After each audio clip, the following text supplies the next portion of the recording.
السلام علیکم دوستو، آج کی کہانی کا نام ہے بہترین سودا۔ اکرم صاحب کے 4 بیٹے تھے۔ انہوں نے سبزی منڈی میں ساری زندگی کام کیا اور اپنے بچوں کی اچھی تعلیم و تربیت کی۔ پھر وہ بیمار ہو گئے اور ان کے علاج معالجے پر کثیر رقم خرچ ہو گئی، مگر جان نہ بچ سکی۔ وہ اہلیہ کو بیٹوں کے آسرے پر چھوڑ گئے۔ شروع میں بیٹوں نے ماں کا بہت خیال رکھا، مگر جلد ہی وہ اپنے فرض سے غافل ہو گئے۔ چاروں بال بچے دار تھے اور خوشحال تھے، مگر سب مل کر بھی ایک ماں کو خوش نہ رکھ سکے۔ اس دن تو فہمیدہ بیگم دل محسوس کر رہ گئی جب بڑی بہو نے ان کے سامنے شور سے کہا، امی کو ہر بیٹے کے پاس ایک مہینہ رہنا چاہیے تاکہ کسی ایک بیٹے پر بوجھ نہ بنے۔ چھوٹے بیٹے اصغر کو یہ بات پتہ چلی تو اسے افسوس ہوا کہ ماں جس کی دعا جنت کی ضمانت ہے، بھائیوں کے لیے بوجھ بن گئی تھی۔ وہ بھائیوں میں سب سے چھوٹا اور مالی لحاظ سے بھی دوسرے بھائیوں سے کمزور تھا، مگر ماں کی عظمت کو سمجھتا تھا اور اپنے بھائیوں کا رویہ دیکھ کر کرتا رہتا تھا۔ ایک دن بڑی بھابھی نے سب کو اپنے گھر بلایا۔ اس دن اصغر کی جیب میں 50,000 روپے تھے جو اس نے اپنے ایک دوست سے ادھار لیے تھے تاکہ منڈی میں جا کر والد کی جگہ پر کام کر سکے، مگر جب بھائی کے گھر پہنچا وہاں درپیش مسائل دیکھے تو خود پر قابو نہ رکھ سکا۔ بھابھی نے بتایا کہ امی کی بیماری پر 40,000 روپے خرچ ہوئے ہیں، لہذا ہر بھائی اپنا حصہ 10,000 روپے دے گا۔ انہوں نے ٹیسٹ رپورٹیں اور اسپتال کے بل بھی دکھائے۔ اسی لمحے اصغر نے فیصلہ کر لیا۔ وہ سب سے مخاطب ہو کر بولا، بیماری تو پھر بھی آ سکتی ہے، اس مسئلے کا کوئی مستقل حل ہونا چاہیے۔ مثلاً کیا ہوگا؟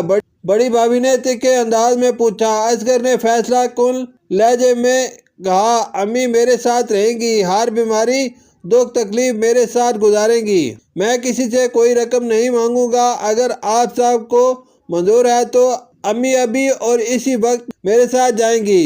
بولیے۔ اصغر کے الفاظ نے ماحول پر سناٹا طاری کر دیا۔ بڑے بھائی نے کچھ کہنے کی کوشش کی تو بھابھی نے ان کو روک دیا اور خود بولی، اصغر تم جذباتی ہو کر ایسا کوئی فیصلہ مت کرو کہ بعد میں پچھتانا پڑے، دیکھتے ہیں کون پچھتاتا ہے۔ یہ کہتے ہوئے اصغر نے جیب سے رقم نکالی، 10,000 روپے الگ کر کے واپس جیب میں رکھے اور 40,000 میز پر رکھتے ہوئے بولا، یہ لیں امی کے علاج کا خرچ اور ان کا سامان باندھ دیں۔ اصغر اپنی ماں کی بے عزتی برداشت نہیں کر سکتا تھا۔ وہ گھر سے کام کے لیے پیسے لے کر نکلا، مگر ماں کی حالت دیکھ کر اس نے اپنی آخرت کا سودا کر لیا تھا۔